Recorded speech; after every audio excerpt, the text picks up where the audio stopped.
Hi friends, welcome back to channel Vinod's Kitchen. இன்னைக்கு வீடியோல நம்ம என்ன ரெசிபி பார்க்க போறோம்னா லெமன் சேவை சட்டுன்னு ஒரு 10 நிமிஷத்துல பண்ணக்கூடிய பிரேக்ஃபாஸ்ட் ரெசிபி தான். வாங்க எப்படி பண்றதுன்னு பார்க்கலாம். வீடியோக்குள்ள போலாம். அதுக்கு முன்னாடி சேனலை சப்ஸ்கிரைப் பண்ணாதவங்க ப்ளீஸ் சப்ஸ்கிரைப் பண்ணிக்கோங்க. பக்கத்துல இருக்க பெல் ஐகானையும் மறக்காம பிரஸ் பண்ணிக்கோங்க. பேன்ல 3 கப் அளவு தண்ணி சேர்த்துக்கோங்க. நம்ம 200 கிராம் அளவு ரைஸ் சேவை எடுத்துக்க போறோம். அதுக்கு 3 கப் அளவு தண்ணி சேர்த்துக்கிட்டிங்கன்னா கரெக்டாக இருக்கும். இதில் 1/4 டீஸ்பூன் அளவு மஞ்சள் தூள், 1/2 டீஸ்பூன் அளவு சால்ட்டு சேர்த்துக்கோங்க.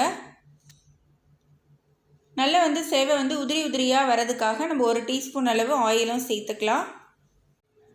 இந்த தண்ணியை நல்லா கொதிக்க விட்டுருங்க. தண்ணி நல்லா கொதிச்சிருச்சு. இப்போ நம்ம சேவை ஆட் பண்ணிக்கலாம். நான் ரைஸ் சேவை எடுத்திருக்கேன். 200 கிராம் அளவு. எல்லா கடைகள்லையுமே கிடைக்கிது. வெரைட்டியாகவும் கிடைக்கிது, கோதுமையிலையும் கிடைக்கிது, ராகிலையும் கிடைக்கிது. உங்களுக்கு விருப்பத்துக்கு தகுந்த மாதிரி நீங்கள் சேர்த்துக்கோங்க. நான் இப்போ ரைஸ் சேவை சேர்த்துருக்கேன்.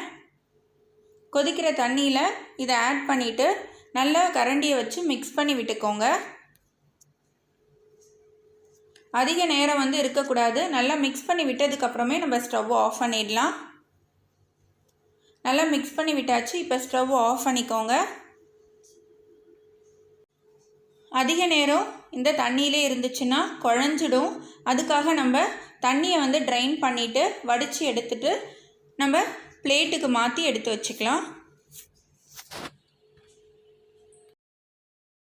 இப்போது கடாயில் 2 டேபிள் ஸ்பூன் அளவு ஆயில் சேர்த்துக்கோங்க.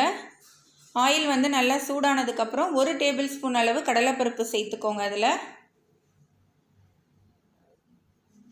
1 டீஸ்பூன் அளவு உளுத்தம்பருப்பு சேர்த்துக்கோங்க. 1/2 டீஸ்பூன் அளவு ஜீரகம் சேர்த்துக்கோங்க.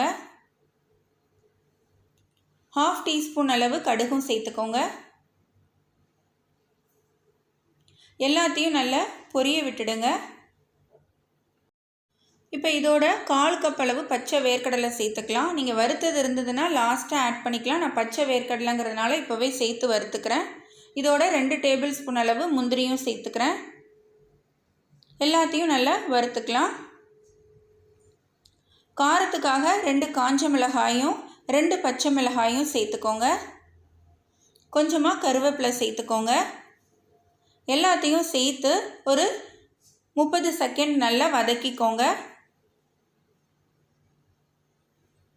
உங்களுக்கு விருப்பம்னா நீங்கள் வெங்காயமும் சேர்த்துக்கலாம். காய்கறிங்க ஏதாவது வேணும்னாலும் நல்லா பொடியாக நறுக்கிட்டு இதோட சேர்த்துக்கலாம். கொஞ்சமாக பெருங்காயத்தூள் சேர்த்துக்கோங்க. எல்லாம் நல்லா வதக்கியாச்சு. பெருங்காயத்தூளையும் சேர்த்து நல்லா வதக்கி விட்டுக்கோங்க. எல்லாம் நல்லா வதக்கியாச்சு. இப்போ நம்ம சேவையை சேர்த்துக்கலாம். நான் தண்ணியெல்லாம் வடிச்சிட்டு பிளேட்டுக்கு மாற்றி எடுத்து வச்சுருக்கேன். நல்லா உதிரி உதிரியாக இருக்குது பாருங்கள். இப்போ இதோட அதை சேர்த்துக்கலாம். இப்போ இதோட நம்ம லெமனையும் ஆட் பண்ணிக்கலாம். நான் ஒரு ஸ்மால் சைஸ் லெமனை ஃபுல்லாக ஆட் பண்ணுறேன். நீங்கள் உங்களுக்கு டேஸ்ட்டுக்கு தகுந்த மாதிரி நீங்கள் லெமன் ஜூஸ் சேர்த்துக்கலாம். நான் ஒரு லெமனோட ஜூஸ் ஃபுல்லாக இப்போ சேர்க்குறேன். லெமன் ஜூஸையும் சேர்த்து நல்லா மிக்ஸ் பண்ணிக்கோங்க. சால்ட் எல்லாம் தேவைப்பட்டதுன்னா உங்கள் டேஸ்ட்டுக்கு தகுந்த மாதிரி இந்த ஸ்டேஜில் நீங்கள் அட்ஜஸ்ட் பண்ணி சேர்த்துக்கலாம். நான் முன்னாடி சொன்ன மாதிரியே சேவையை ஆட் பண்ணுறதுக்கு முன்னாடி காய்கறிலாம் நீங்கள் சேர்க்கணுன்னு விருப்பப்பட்டீங்கன்னா அதையும் சேர்த்து வதக்கிட்டு அதுக்கப்புறம் நீங்கள் சேவையை ஆட் பண்ணி லெமன் ஆட் பண்ணி மிக்ஸ் பண்ணிக்கலாம். இப்போ கொஞ்சமாக கொத்தமல்லியும் கட் பண்ணி போட்டு நல்லா மிக்ஸ் பண்ணிக்கோங்க. அவ்வளோதான், 10 நிமிஷத்தில் நம்மளோட லெமன் சேவை ரெடி ஆகிடுச்சு. பிரேக்ஃபாஸ்ட்டுக்கு ரொம்பவே நல்லாயிருக்குங்க. கண்டிப்பாக நீங்கள் ட்ரை பண்ணுங்கள். உங்களுக்கு இந்த ரெசிபி பிடிச்சிருந்ததுன்னா லைக் பண்ணுங்கள், ஷேர் பண்ணுங்கள். எப்படி இருந்துச்சுன்னு எனக்கு கமெண்ட் பண்ணுங்கள்.